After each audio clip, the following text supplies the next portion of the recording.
यार self confidence के बारे में तो सुना था, मगर सेल्फ स्टीम क्या होती है? कौन से कलर की होती है और किसके साथ खाते हैं?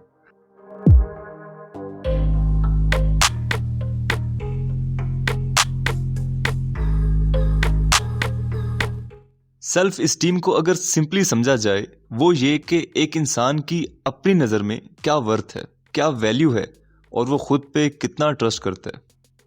और जिन लोगों की सेल्फ स्टीम लो होती है, वो क्या करते हैं, क्या सोचते हैं? फर्स्ट ऑफ ऑल, वो खुद पे डाउट करेंगे कि नहीं, ये मुझसे हो नहीं पाएगा, मैं हूं ही नकम्मा, हमेशा काम मेरे से ही खराब होता है, दूसरे सब मेरे से बेहतर हैं, और अगर किसी चीज़ की मुझे ज़रूरत है या मुझे कुछ चाहिए तो मैं कह नहीं पाता, मुझसे कहा नहीं जाता, मुझे रिजेक्शन से बहुत डर लगता है, मुझसे किसी को ना नहीं कहा जाता, इनकार नहीं कर पाता, चाहे उसमें मेरा नुकसान ही हो जाए। कॉन्फिडेंस की तो शदीद कमी है, जिसकी वजह से डिप्रेशन और एंजाइटी भी फील होती है। ये तो है science of low self esteem. भाई, अगर सेल्फ स्टीम का लेवल बढ़ाना हो तो क्या किया जाए? हाँ, है इलाज उसका भी। 6 स्टेप्स हैं, बल्कि पिलर्स हैं, जिसके ऊपर सेल्फ स्टीम खड़ी होती है। नंबर 1, सेल्फ कॉन्शियसनेस, बल्कि प्रैक्टिस ऑफ सेल्फ कॉन्शियसनेस। क्योंकि जो कुछ मैं आपको अभी बताने जा रहा हूं, उसे आपको प्रैक्टिस करना है। अगर प्रैक्टिस ना किया, अप्लाई ना किया, तो सेल्फ स्टीम उसी तरह बैठी रहेगी, खड़ी नहीं होगी।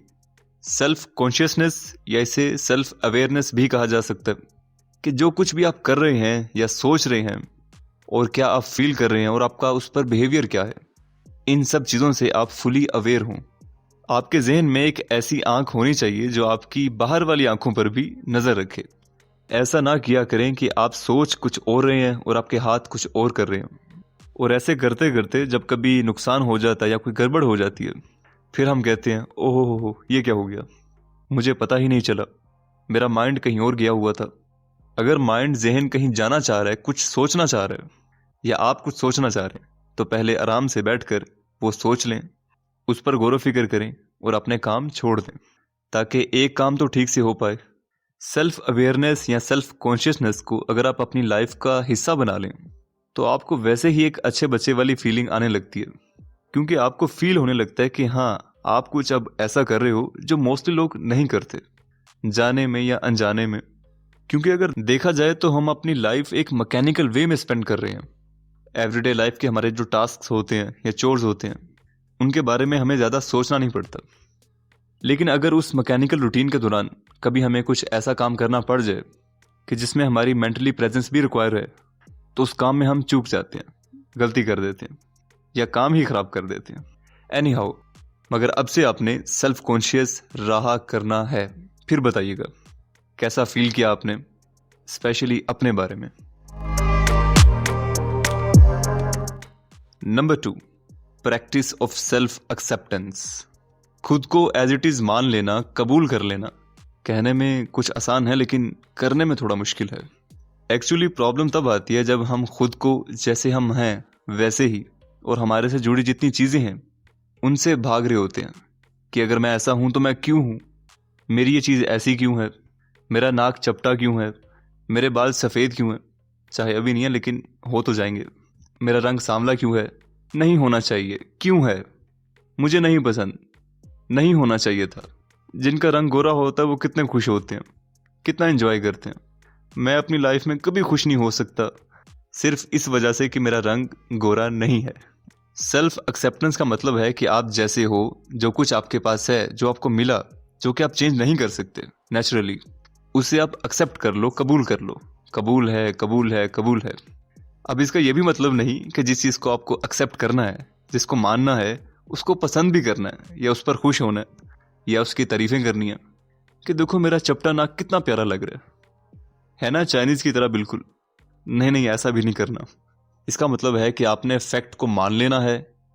अगर इसके बारे में आप कुछ कर सकते हो, इसे बेहतर कर सकते हो, इम्प्रूव कर सकते हो, अपनी कोशिश करनी है। और अगर नहीं, तो उन चीज़ों पे फोकस करना है जो कि आपकी स्ट्रेंथ्स हैं, जिनमें आप बेहतर हो। क्योंकि अगर आप अपनी शॉर्ट कमिंग्स को एक्सेप्ट नहीं कर रहे होते, तो आप अपनी क्वालिटीज़ को, स्ट्रेंथ्स को भी कहीं ना कहीं आप उन्हें भी निगलेक्ट कर रहे होते हैं। अब यहाँ एक और मसला उठता है, जिनकी सेल्फ स्टीम लो है वो ये कहेंगे कि भाई मुझ में कोई क्वालिटी है ही नहीं, कोई खूबी नहीं है, कोई भी क्वालिटी मुझे दिखती ही नहीं खुद में। हाँ, इसमें आप दो चीज़ें कर सकते हैं। पहली चीज़ तो पहले वाली है कि सेल्फ अवेयरनेस, सेल्फ कॉन्शियसनेस। आपने खुद पे नज़र रखनी है कि क्या चीज़ आप में बेहतर है, क्या चीज़ आप अच्छे से करते हो, या नेचुरली मुझे क्या चीज़ थोड़ी अच्छी मिली है। और दूसरी चीज़ जो कि ज़्यादा रिलायबल नहीं है लेकिन ट्राई कर सकते हैं, वो ये कि आप दूसरों से फीडबैक ले सकते हैं, स्पेशली अपने करीबी लोगों से। उनसे पूछ सकते हैं कि बताइए ज़रा कि आप मुझ में क्या चीज़ बेहतर देखते हैं, क्या क्वालिटी देखते हैं। और उनके बताने पर आपने उसे एज इट इज़ मान नहीं लेना, बल्कि सेल्फ कॉन्शियसनेस के थ्रू उनके दिए गए फीडबैक पर, कॉम्प्लीमेंट पे खुद को इवैल्यूएट करना है। बहुत चांसेस हैं कि आपको अपना एरिया ऑफ स्ट्रेंथ मिल जाएगा।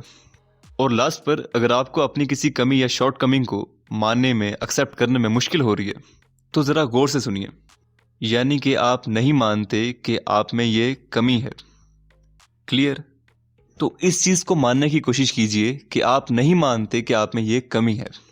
और अगर आप ये भी नहीं मानते, कि आप नहीं मानना चाहते कि आप नहीं मानते कि आप में ये कमी है, लेकिन कहीं ना कहीं ये सिलसिला तो ख़त्म होगा कि आप मानते हैं कि आप नहीं मानते, आप नहीं मानते कि आप नहीं मानना चाहते कि आप में ये कमी है।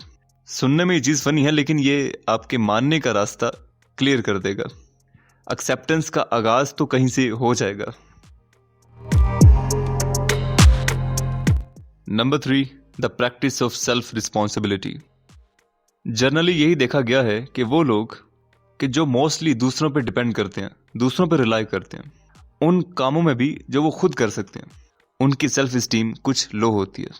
वैसे तो सोसाइटी में हम सब ही इंटरडिपेंडेंट हैं, मगर अपनी इंडिविजुअल लाइफ के लिए हम खुद रिस्पॉन्सिबल हैं। हमारी अपनी लाइफ के डिसीजंस, हमारे गोल्स, हमारे टारगेट्स, ये सब हमारी रिस्पॉन्सिबिलिटी है। आपके रिलेशंस, आपकी हैप्पीनेस, आपकी खुशी, इन सब के लिए आप खुद ही रिस्पॉन्सिबल हो। अगर किसी के साथ आपका रिलेशन कुछ ठीक नहीं है, आपको सेल्फ अवेयरनेस के थ्रू ये देखना है कि ऐसा आप क्या कर सकते हैं, बेसिकली प्रॉब्लम कहाँ आ रही है और इसके लिए मैं क्या कर सकता हूँ, ये करना है आपको। और ऐसा नहीं करना कि खुदा तुम्हें खुद ही उन लोगों से दूर कर देता है कि जो तुम्हारे हक में बेहतर नहीं होते। हाँ, खुदा को बस यही तो करना है कि लोगों को तुमसे दूर हटाता रहे जो सो कॉल्ड तुम्हारे हक में बेहतर नहीं। हाँ सही है, अंगूर खट्टे हैं, मगर आप ये क्यों भूल जाते हो कि खुदा ने आपको इख्तियार दिया है एफर्ट करने का, जो कि आप यूज़ नहीं कर रहे। और फिर आप कहते हो कि खुदा करेगा, जी खुदा करेगा, हमने कुछ नहीं करना। बिलाखिर बेहतर यही है कि टेक योर सेल्फ रिस्पॉन्सिबिलिटी, जिससे आपका लेवल ऑफ सेल्फ इस्टीम भी बढ़ेगा। Number 4, practice of self assertiveness. बहुत से लोगों के साथ ये इशू होता है कि जब उन्हें कुछ चाहिए होता है, उनकी कुछ ज़रूरत होती है, या जब कभी उन्हें कुछ रिमार्क्स देने हो कि जैसे कोई चीज़ उन्हें पसंद नहीं आई या कैसी लगी, तो उनसे नहीं कहा जाता। वो ये सोच रहे होते हैं कि मैं ये कहता हुआ कितना अजीब लगूंगा, सुनने वाला मेरे बारे में क्या सोचेगा, क्या ये कहना ठीक होगा, ब्ला ब्ला ब्ला।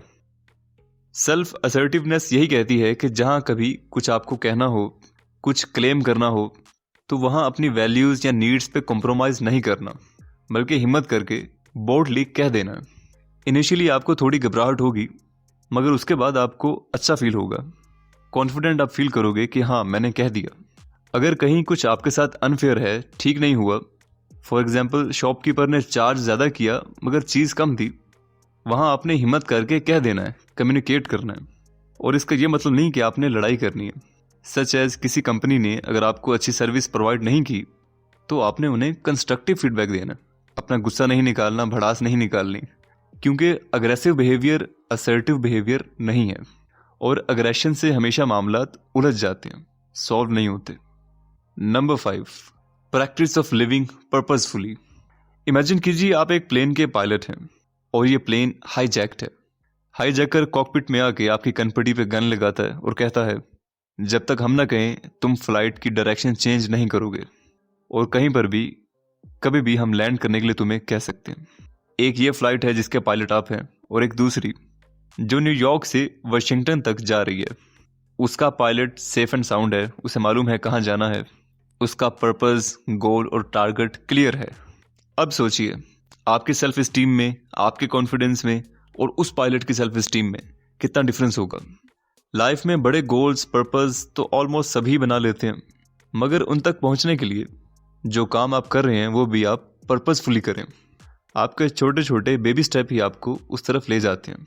इसीलिए जो कुछ भी आप कर रहे हैं या करते हैं और अपने बिहेवियर को भी आप मॉनिटर करते रहा करें। Last and number 6, practice your personal integrity. सब बड़े लोग और सोसाइटी ये एडवाइस करती है कि सच बोला करो, मोरालिटी का ख्याल रखा करो।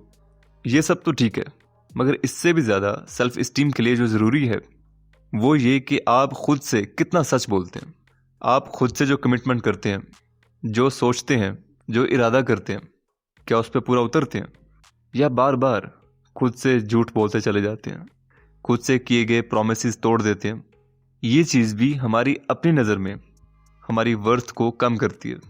दूसरे जो सोचते हैं या सोचेंगे वो तो बात की बात है, लेकिन एटलीस्ट आपको अपने साथ सच बोलना है।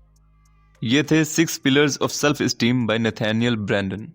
नथानियल ना सिर्फ साइकोथेरेपिस्ट थे बल्कि सेल्फ इस्टीम फील्ड में रिसर्च के पायनियर भी थे और इसकी रिसर्च में इनका बहुत काम है। अब अगर वीडियो को समराइज कर लें, number 1, practice of self consciousness. Number 2, practice of self acceptance. Number 3, practice of self responsibility. Number 4, practice of self assertiveness. Number 5, practice of living purposefully. And number 6, practice of personal integrity. अभी इसमें और भी बहुत सी काम की बातें हैं जो बताई जा सकती हैं, मगर वीडियो ज़्यादा लेंथी ना हो जाए इस डर से किसी और वीडियो में शेयर करेंगे। और आपकी रिस्पॉन्सिबिलिटी ये है कि अगर आपको ये चीज़ें यूज़फुल लगती हैं, काम की लगती हैं, तो अपने दोस्तों से, करीबी लोगों से ज़रूर शेयर किया करें। अपना बेहद ख्याल रखिएगा। Thank you so much.